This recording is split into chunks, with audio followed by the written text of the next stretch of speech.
Hello planet x. क्या किसी को ढूंढ रहे हो? ऐसा कुछ नहीं है यूरेनस, बस अंतरिक्ष को देख रहा हूँ, अपने पुराने दिनों को याद कर रहा हूँ। मैं तुम्हारी बात समझ सकता हूँ। तुमने खरबों साल अंधेरे में गुजारे हैं, काफी मुश्किल रहा होगा ना? मैं कर भी क्या सकता था, लेकिन तुमने वापस आकर जुपिटर की जगह ले ली है। अब सब ठीक हो जाएगा। खैर वो तुम्हारे पास बहुत सारी बातें थी करने के लिए। बिल्कुल सही। क्या तुम एक नए ऑर्बिट में रहना चाहोगे? एक नया ऑर्बिट? लेकिन कौन सा? सैटर्न के ऑर्बिट में।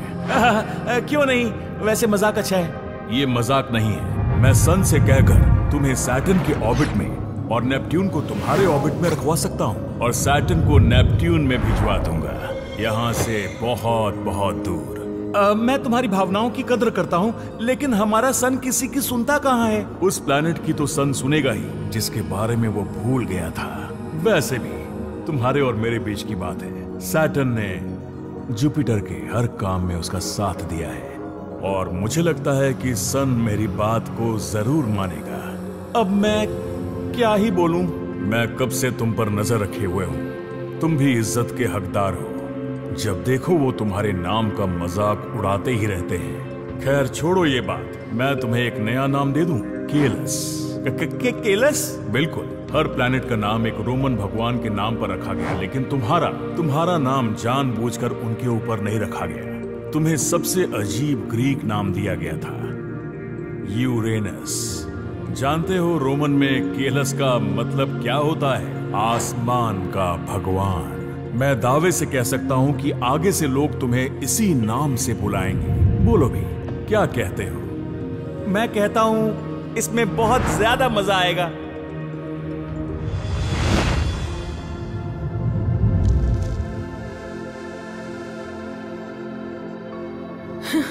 किसने सोचा था इतना कुछ होने के बाद भी हम सब साथ घूम रहे होंगे। तुम कहना क्या चाहती हो कैलिस्टो? खैर आयो और मैंने तुमसे दोस्ती की और फिर तुम पे कब्जा करने की कोशिश की, और फिर हमने साथ मिलकर टाइटन, गैनेमीड और यूरोपा का विरोध किया, जो उस मून की क्रांति को काफी खतरनाक तक आगे ले गए, और फिर हमने उन दोनों का विरोध किया। कहने का मतलब है हम सब काफी अजीब दोस्त हैं। हाँ।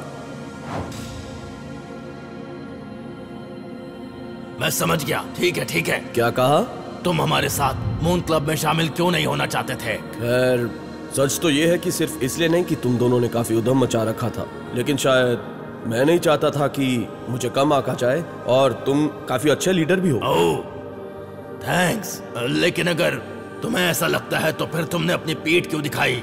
क्योंकि एक लीडर बनना एक बहुत बड़ी जिम्मेदारी होती है। एक सेकंड के लिए जुपिटर के बारे में तो सोचो, वो सबसे बड़े प्लेनेट हैं, और बिल्कुल यही कारण है कि उनके एक छोटे से कदम से दर्जनों प्लैनेट्स तबाह हो गए थे। ये सही कह रहा है। हमने हमेशा जुपिटर की सराहना की है, लेकिन उनकी भावनाओं को समझ नहीं पाए। इतना सब होने से मुझे इस बात का एहसास तो हो गया है कि एक असली लीडर और नौटंकी लीडर में फर्क सिर्फ ये है कि वो अपनी जिम्मेदारियां कैसे निभाते हैं। एक लीडर स्वार्थी या सिर्फ खुद का भला नहीं सोच सकता।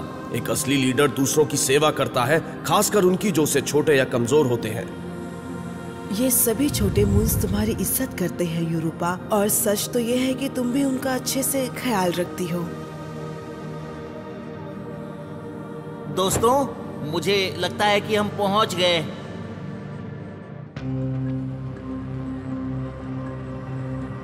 अच्छा, किसी को जुपिटर दिखाई दे रहे हैं? यकीन करो, तुम्हें यहाँ से कुछ दिखाई नहीं देने वाला। हाँ, इस विशाल अंतरिक्ष के सामने ये प्लैनेट्स एक चींटी के समान है, समझे ना? अच्छा, तो गैनीमीड, यूरोपा, तुम यहाँ पर हमारा मार्गदर्शन कर सकते हो? देखो, हमें एक्सपीरियंस तो है, लेकिन मैं कोई झूठा वादा नहीं करना चाहता। ये भी एक करिश्मा ही था कि हमें प्लैनेट एक्स मिल गया। कहीं ऐसा तो नहीं कि प्लैनेट एक्स यही चाहता है कि तुम उसे ढूंढो? जरा इस बारे में सोचो, हमारे मार्गदर्शन उनकी ग्रेविटी ने ही किया। शायद हमारे गुम हो जाने के बाद वो हमारे पास आया। अगर ये बात है तो हम एक ऐसे प्लैनेट को कैसे ढूंढेंगे जो हमसे छिपना चाहता हो? डोंट वरी, मदद करेगा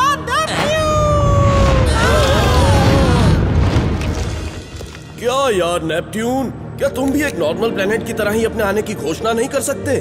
नहीं, मेरा पीछा करो। एक मिनट, तुम हमें जुपिटर के पास ले जाओगे? हाँ, मैं वो प्लेनेट हूँ जो सन से बहुत दूर है, इसलिए मेरे पास एक्सपीरियंस है घूमने का यहाँ वहाँ। लेकिन हमें नहीं पता कि जाना कहाँ है। हाँ, इतनी दूर आने के बाद मैं उनकी ग्रेविटी महसूस नहीं कर पा रही। मैं तो कर पा रहा हूँ। क्या सच में? थोड़ा सोचो तो, न्यूटन का यूनिवर्सल लॉ ऑफ ग्रेविटेशन क्या है? दो चीजों के बीच की ग्रेविटेशनल फोर्स उनके मास और डिस्टेंस पर डिपेंड करती है। जुपिटर भले ही दूर हो, लेकिन देखा जाए तो हम दोनों ही काफी विशाल हैं। इतना दूर होने पर भी मैं उसका और वो मेरा खिंचाव महसूस कर पा रहे हैं। अब ये न्यूटन कौन है?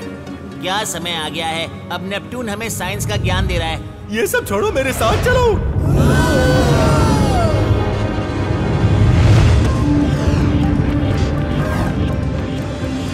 यार देखो, नेपट्टून का मून बनने का किसने फैसला किया है? हाँ, अच्छी कोशिश थी ट्राइटन। तुम्हें देखकर अच्छा लगा। हाँ, मुझे भी कैलिस्टो। मैं जानता हूँ कि क्या चल रहा है। उम्मीद है हम अपने प्लेनेट को ढूंढ पाएंगे। हाँ, जुपिटर को हम सबको जवाब देना ही होगा। हेलो यूरोपा, क्या हम तुम्हारे पास ले सकते हैं? वो अगर फिर से एस्ट्रॉइड आए तो उसलिए। क्यों नहीं प्रोटियस? रुको, क्या तुमने अभी कहा हम? यूरोपा ने हाँ बोल दिया दोस्तों। ये नन्हे मून्स तुमसे बहुत प्यार करते हैं ना? खैर, अब सभी गैलियन मून्स में सबसे छोटे होने के कारण मैं इनकी भावनाओं को समझती हूँ। मुझे याद है मून्स की क्रांति के दौरान भी तुम किसी चीज के लिए लड़ रही थी। मैं तो सबसे बड़ा और कूल मून बन के सबको इम्प्रेस करना चाहता था, पर तुमने अपने नन्हे मून्स के लिए ये सब किया है ना, जिनकी किसी को परवाह नहीं थी, यहाँ तक कि मुझे भी नहीं। गैनीमीड। नहीं, कोई बात नहीं, मुझे एहसास हो रहा है कि मैं तो प्लैनेट्स जैसा ही था। देखो वो रहे जुपिटर।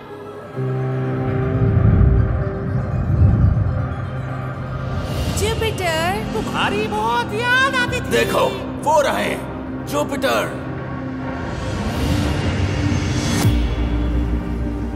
हेलो सबसे बड़े प्लेनेट, मैं तुम्हारे मून्स को अपने साथ लाया हूँ। देखा जाए तो सिर्फ हम में से 4 ही उसके मून्स हैं। खैर, अब मुझे कैसे पता होगा? कोई बात नहीं। आप क्या कैसे हैं गुरुजी?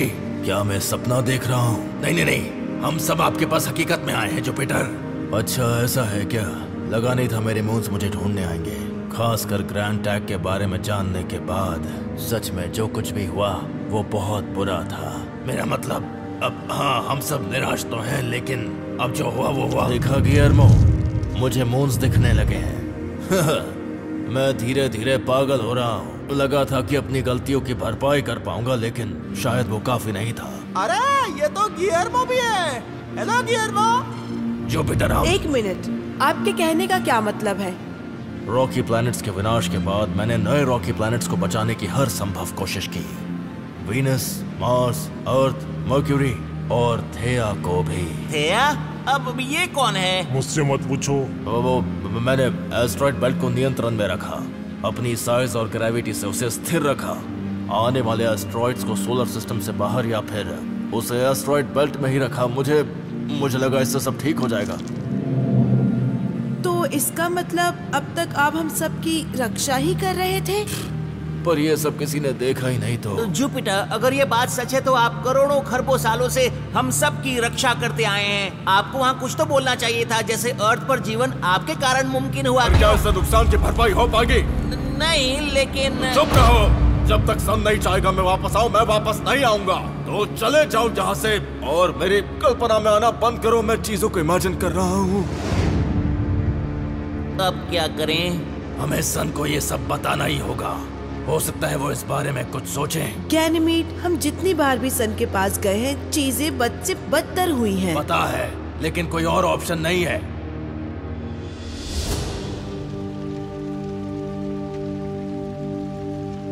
प्लैनेट एक्स, यूरेनस, तुम दोनों ऑर्बिट से बाहर। हमारे ऑर्बिट्स, सच में करोड़ों सालों की बेदखली के बाद तुम्हें मेरे ऑर्बिट की परवाह है? क्या? नहीं, मेरे कहने का मतलब। ये सब छोड़ो, हम तुमसे हमारे ऑर्बिट्स के बारे में बात करना चाहते हैं, साथ ही दूसरों के ऑर्बिट्स के बारे में भी। शांति से सुनोगे या नहीं? ठीक है, मैं चुप हो जाता हूँ। ये बात। वीडियो देखने के लिए धन्यवाद पृथ्वीवासियों। और हाँ, हम अपने पेट्रियन मेंबर्स में से एक को फ्री गिफ्ट भी भेजते हैं। तो क्या वो लकी विनर आप होंगे? तो उसके लिए पेट्रियन ज्वाइन करें।